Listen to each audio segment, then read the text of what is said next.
welcome to the At Peace Parents podcast.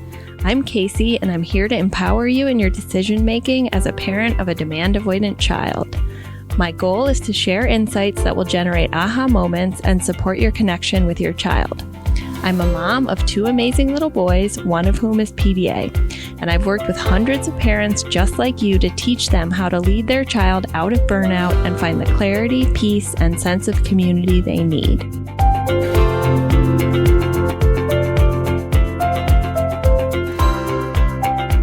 Does lowering demands for a PDA child or teen in the home enable bad habits and set them up for failure, or does it support their well-being, learning, and mental health over the long term? Today, we're going to talk about and go back to the basics of lowering demands for a PDA child or teen. We're going to do 5 things today together. I'm going to tell you a brief anecdote or story about this morning to give you an example of how I lower demands in my home still. 2, I'm going to talk about the theory of change and why lowering demands can be supportive over the long term for your family.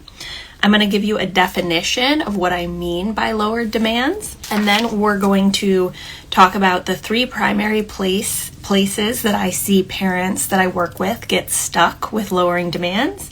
And then finally, for those of you who are more advanced in the journey and maybe have already been lowering demands for a while, we'll talk about a couple nuances and why you may not be making the progress or the level of transformation in the home that you want. Okay, so welcome everybody. I'm going to start with the story. So this is a very simple story. My son Cooper is 9 and he has been out of burnout now for about 3 years. So this story illustrates how we still lower demands in the household so that he can go to school, so that he can participate in tackle football, so that he can actually learn. So last year, we had a lot of trouble with homework. Okay, so while he would do great in school, he would not only resist the homework, but he would also fixate on needing to do the homework because the other kids were doing it. And so he would get into these cognitive loops where he would escalate and we would say, hey, bud, you don't need to do the homework. It's okay. We've talked to the teachers, but then he would get fixated on needing to do it. So it wasn't as simple as just lowering the demand and giving him autonomy of like, you don't have to do it, because he would fixate on doing it. So one of the ways that we would lower the demand of the homework for him is that we figured out one of the sticking points, which was actually the act of writing, right? And so he could do a lot of the math in his head or on the paper, but then if he had to write things out about it, he would just start to escalate. And the same thing was true for his vocabulary homework. And so one of the things that we do in a fluctuating capacity, depending on how much nervous system activation there is that we will step in and write the answers for him, right? And so this seems really counterintuitive. And I also understand that many teachers are like, no, they need practice writing and they need practice with their homework, with their handwriting, right? However, the skill that he was working on was math or coming up with a storyline. And so this morning, during my meditation and my morning routine, my son came up and he was like, resisting homework. And I was like, hey, bud, let's talk about it together. Let's share the demand.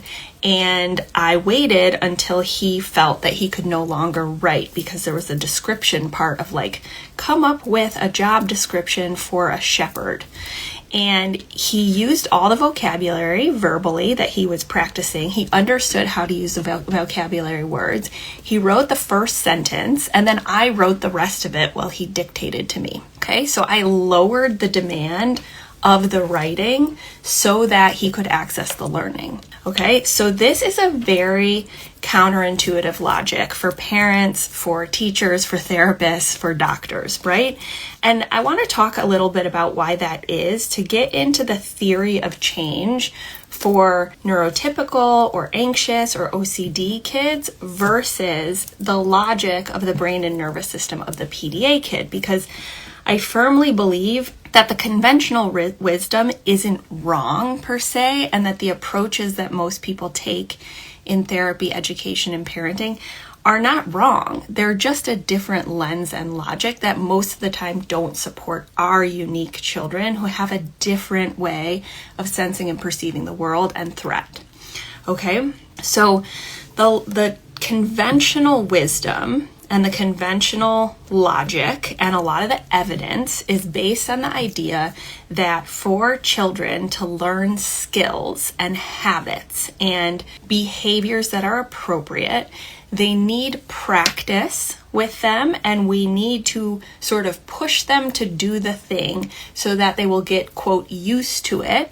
This is like a subtle form of exposure. For example, if they're anxious about it, they can be gently pushed through it so they don't sort of fixate on that fear if it's something that, they're avoiding because of anxiety, right? And so this is premised on the idea that, like all parents, we want them to be independent. We want them to have skills. We want them to succeed in life. And underneath that is love, right? There is nothing wrong with this approach.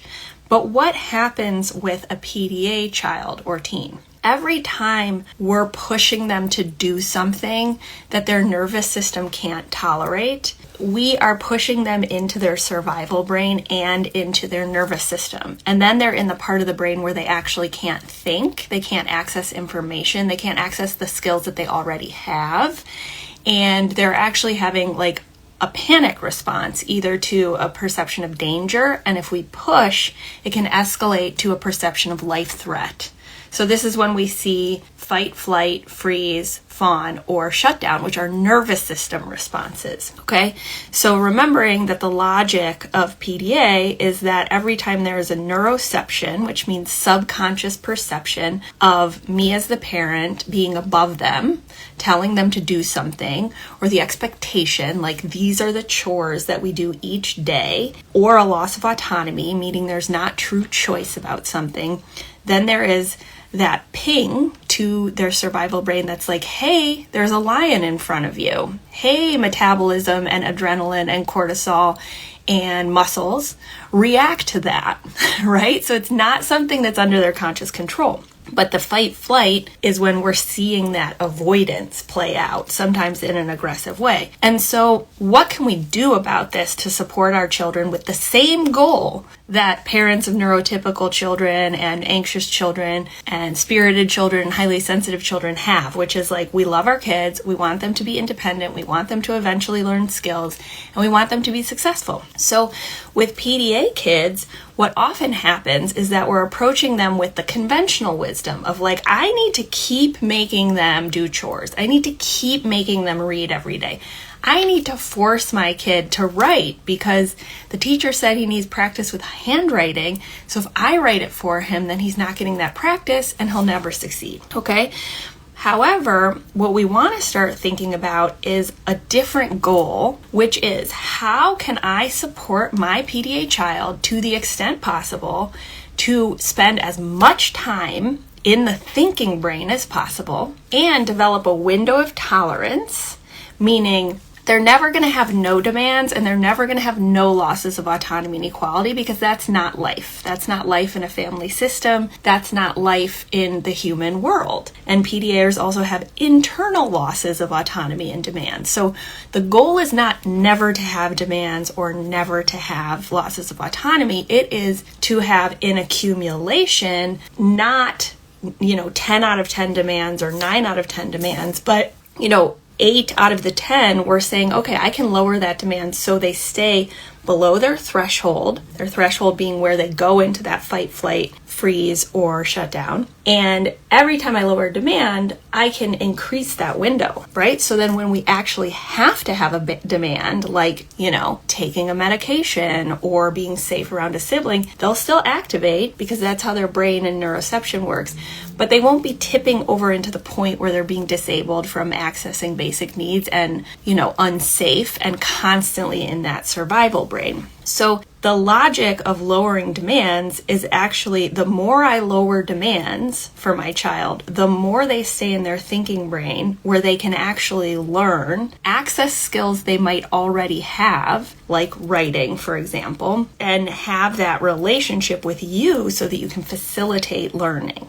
Okay? What's difficult about this process is that developing that window and that different relational interaction between you and helping them like continually get back in their thinking brain is that it takes repetition and practice and time, just like anything else, right? So like, it's not I lower this demand and then they'll do their homework, right? It's creating a window in accumulation. And so this is the logic where in the moment I lowered the demand of writing so that my son could stay in his thinking brain and still access the learning about the vocabulary. If I had pushed it, he would have gone right into his survival brain, and in the name of making him write, he would have not learned the lesson of the vocabulary, and he would have probably resisted both homework the next day and had a nervous system impact that made other things more difficult, like staying safe at school, eating,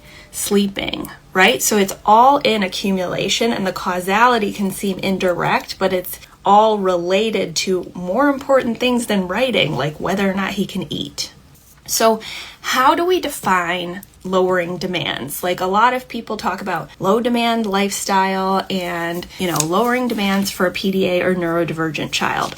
And I think it can sometimes get conflated with giving children to true choice, right? So this is how I first thought about it. Like, okay, I'm not going to have my kid come with me to the grocery store because that's too much of a demand. Or, I'm going to lower the demand by not putting him in after school activities. But really that wasn't giving him the autonomy or the dopamine and novelty that he needed, which was like, instead of me being like, I'm not going to sign you up for any activities because I need to lower the demands, the autonomy piece was more like, I can sign you up for whatever you want and we can go as an offering, like this is an offering, and you can go to karate when your body can do it versus, when you feel like you can't, right? Because completely lowering demands doesn't necessarily get that child the novelty, dopamine, and sensory intense experiences that they benefit from in terms of their nervous system. So what I have come to define as lowering demands is the following. Doing things for a child or teen that they could physically do for themselves and that seem developmentally appropriate for that age group. Let me give you a bunch of examples of these. Let's start with bringing food. And these are all things that I still do in my home, even though my son is well out of burnout. He's thriving as the best version of himself, but I'm always thinking through the logic of keeping a window, keeping our relationship, and helping strengthen those neural pathways back to the thinking brain so that I'm not overtaxing his system so that he wouldn't be able to access school and tackle football and friendships. So one thing, bringing food.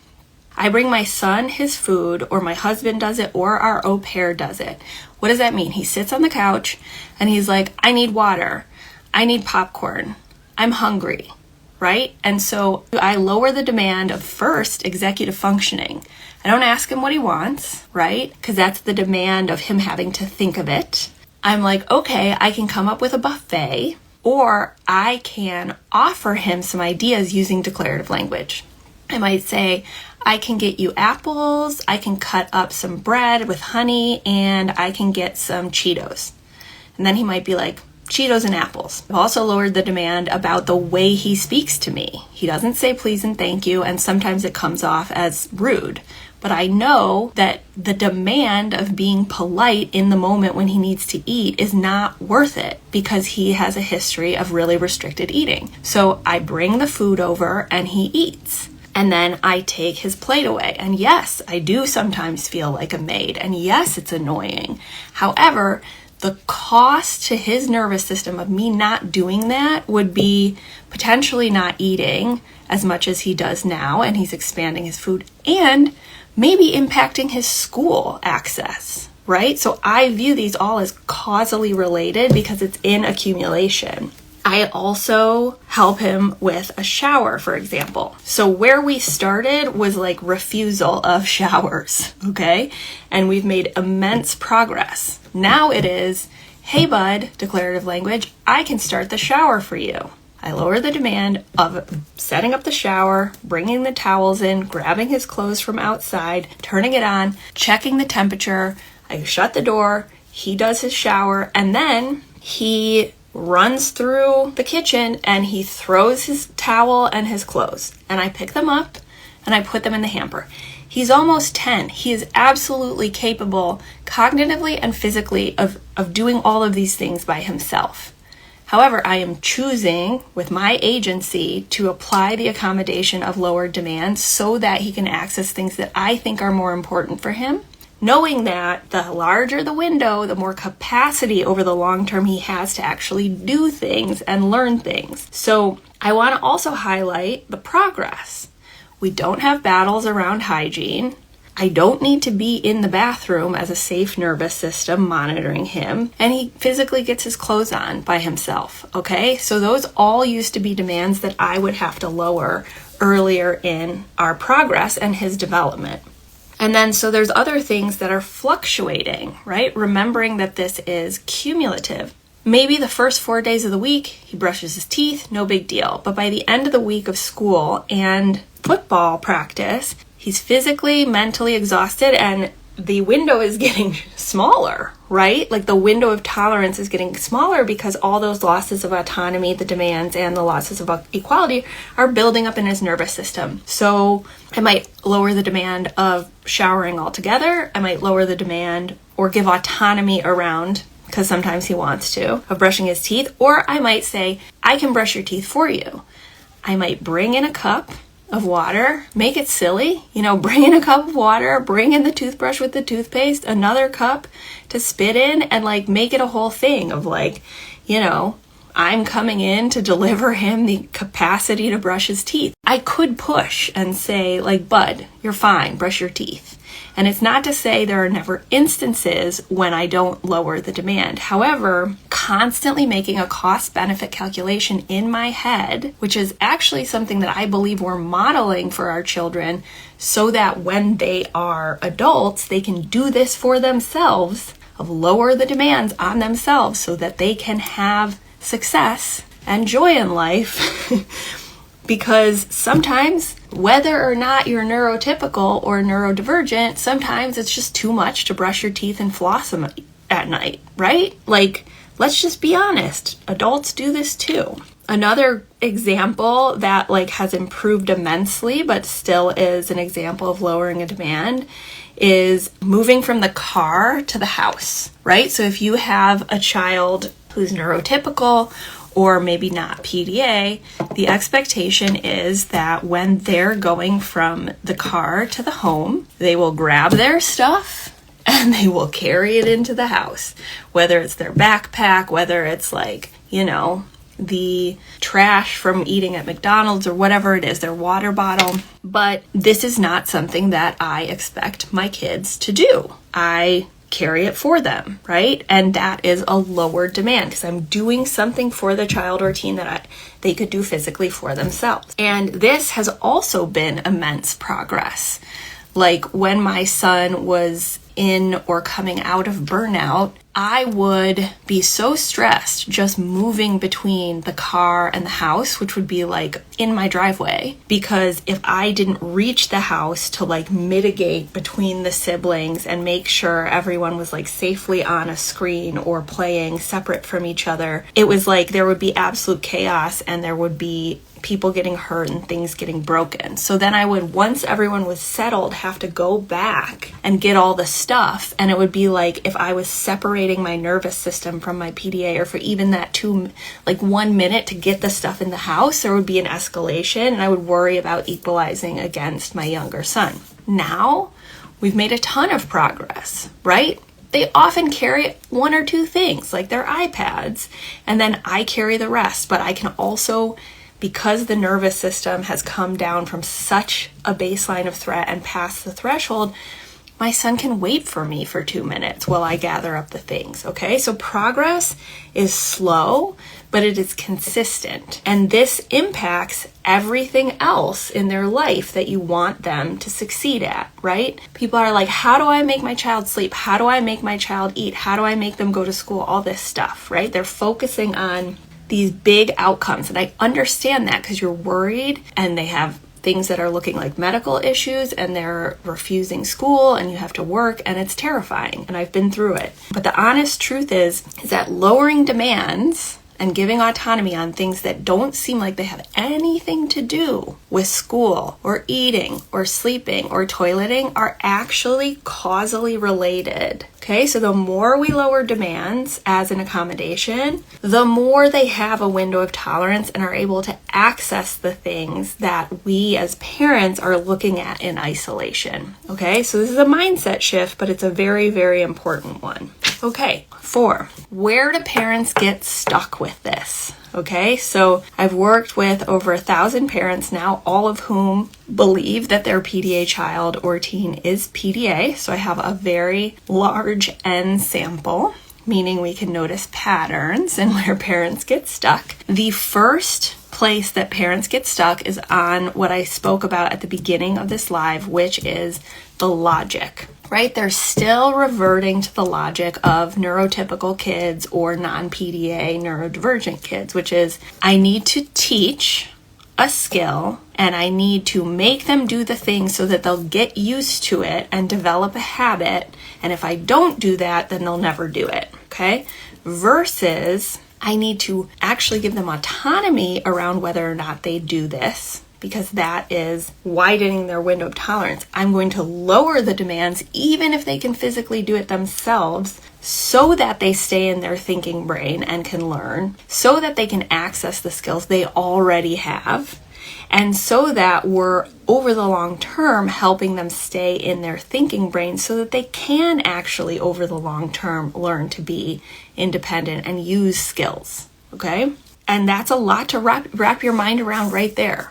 Right? Like a lot of parents, like we don't even need to continue. That's where they get stuck. And that's okay. Like it takes time to wrap our minds around a different logic. Again, pointing out there is nothing wrong with a different logic, the one that is conventional parenting. I'm not saying other people are wrong. I'm saying there are different ways to approach different brains. Okay? The second, even if parents do understand the logic, or teachers or therapists, and even if they can cognitively say, Casey, like this makes sense. I agree. I know it. I've lived it. Like I see it in my home or in my clinic or in my classroom. The conditioning and the emotions around what it means to go against the conventional wisdom are often what prevents the implementation of lowering demands. It is the moment when you are delivering food to your child who is on an iPad barking at you from the couch, that your little inner voice is like you are setting them up to be abusive. Like you want to raise a nice man as an adult, and yet you're acting like they're made. Or maybe you're on board and your inner voice isn't so harsh, but then you have a partner who's like, this is the wrong thing to do. Like you're just creating a monster, or you're rewarding bad behavior, or you have an in-law, or you have all of them. Right? And often it's not just one person. And why? Because there is a societal conventional wisdom that says human behavior works in a certain way, right? And the underlying assumption is that behavior is under the conscious control of the person, whether or not they're a child, and we need to disincentivize or incentivize them to be good, right? There's an underlying assumption, but below that, which is like humans need to be controlled, where they're not inherently good. We need to give them rules and incentives and structures so that they don't become not good or like continue to be their not good human selves. But what if we could start with the premise of like, my child is already good, they just can't access it because all we see is their threat response. And actually, they may already have a lot of skills. We don't need to teach them. We just need to bring down the threat response so they can access them. And by the way, once we get them into their thinking brain, then they can actually demonstrate that they want to learn and they want to contribute and that they want to be part of a family. And it's trusting that. And it's really hard. It goes against how many of us think about humans.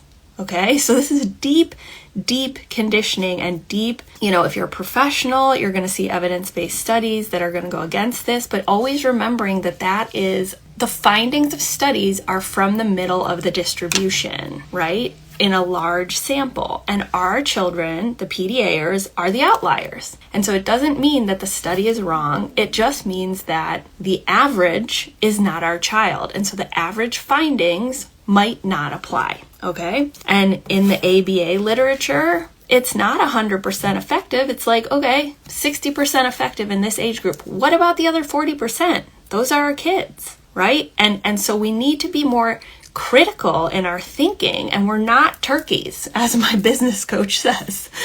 Parents are not turkeys. Like, we're not stupid. Okay, finally, the third and very real place that parents get stuck is the trade-off that comes with lowering demands, meaning you're physically doing things for your child that they cannot do for themselves.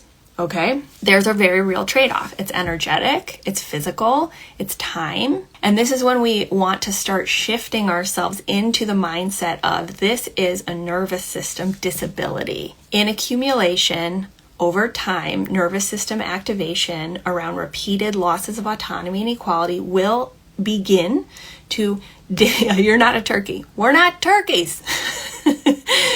Will disable our children from first their things they need to stay alive: toileting, sleeping, eating, hygiene, and or safety. And then on a second level, their activities of daily living like movement, leaving the house, accessing school. Okay, and this is why I continually say this is a disability. It may be fluctuating and it may be invisible sometimes, but it is a disability. And so part of this lowering demands where we have our resistance is because we're still in the parenting mindset.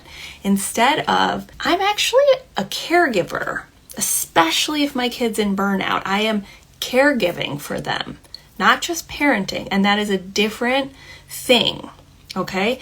And so starting to embrace that and have some compassion for yourself is the first step towards sort of getting unstuck with going deep with lowering demands. Okay, finally, the fifth thing I want to talk about quickly is just 3 nuances or insights for parents who are further along in their journey with lowering demands and not finding like they're making the progress that they want. Okay, so I feel like for truly transforming the home, finding peace, and helping our PDAers thrive as the best versions of themselves, it is like peeling back layers of an onion, right? We get to a certain place and then we plateau and then we go deeper, right?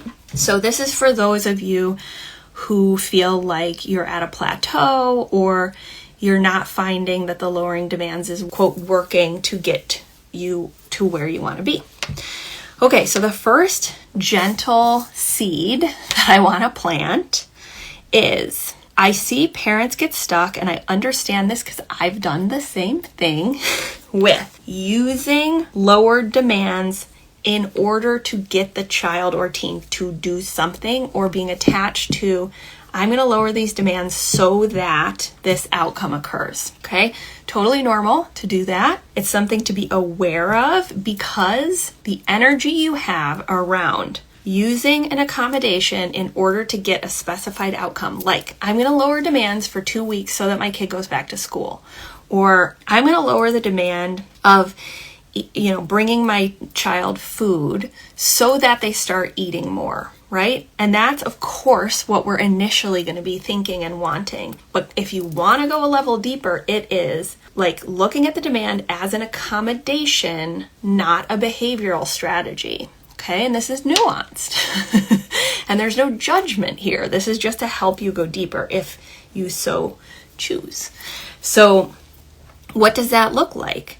I am going to, in the spirit of wanting to support access to eating, I'm going to lower the demands around eating. And it may always be like this. And maybe it's not me who delivers food to my son when he's 30, but hopefully I'll be able to hire a caregiver. That's the mindset that I'm in.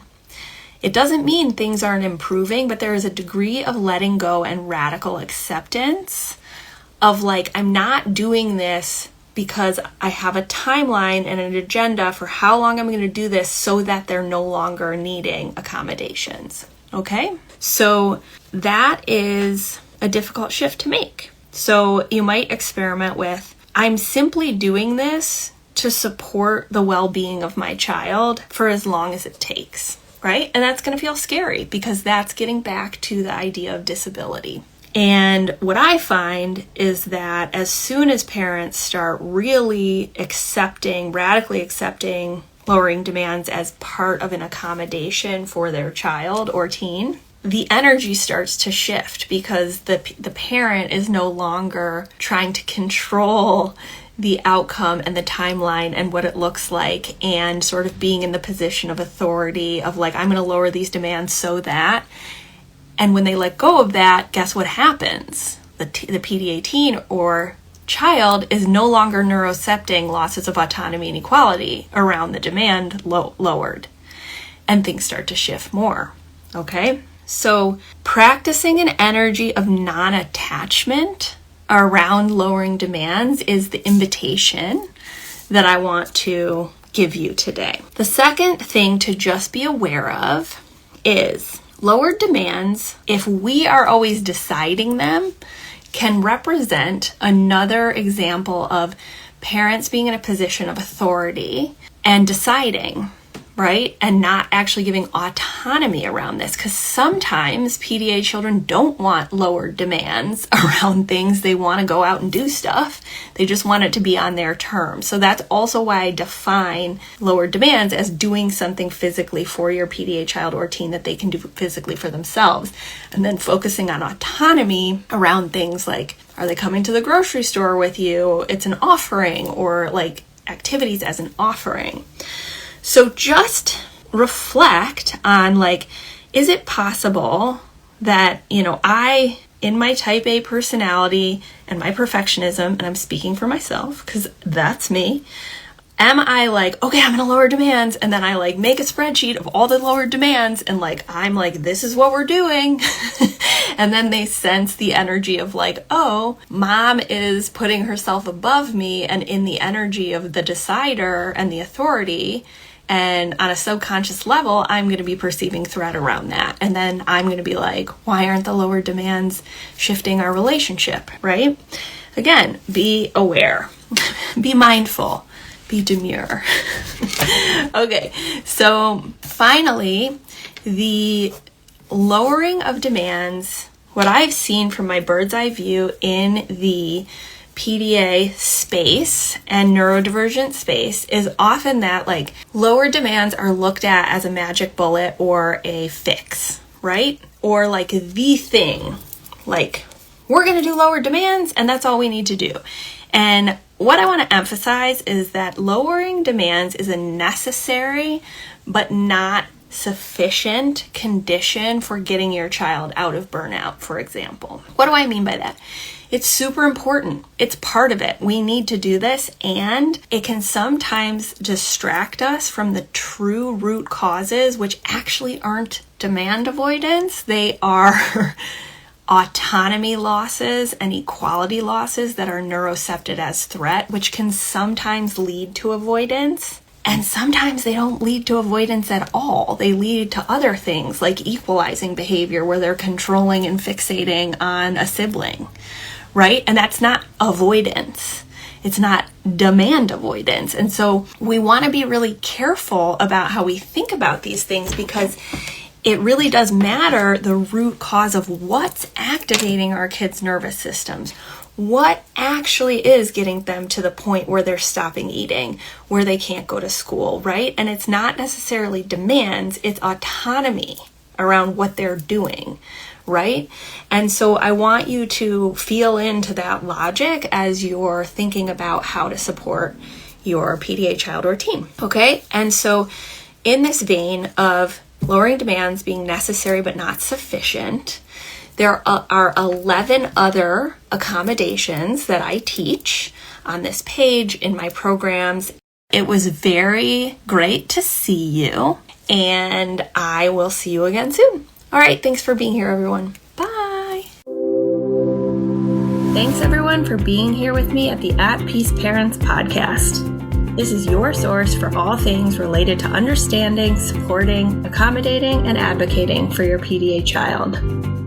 To go deeper on any of these topics, check out my course offerings and masterclasses at the website www.atpeaceparents.com. To completely transform the way you think about and relate to your child and to bring peace and stability to your home, join us for the next cohort of the Paradigm Shift program.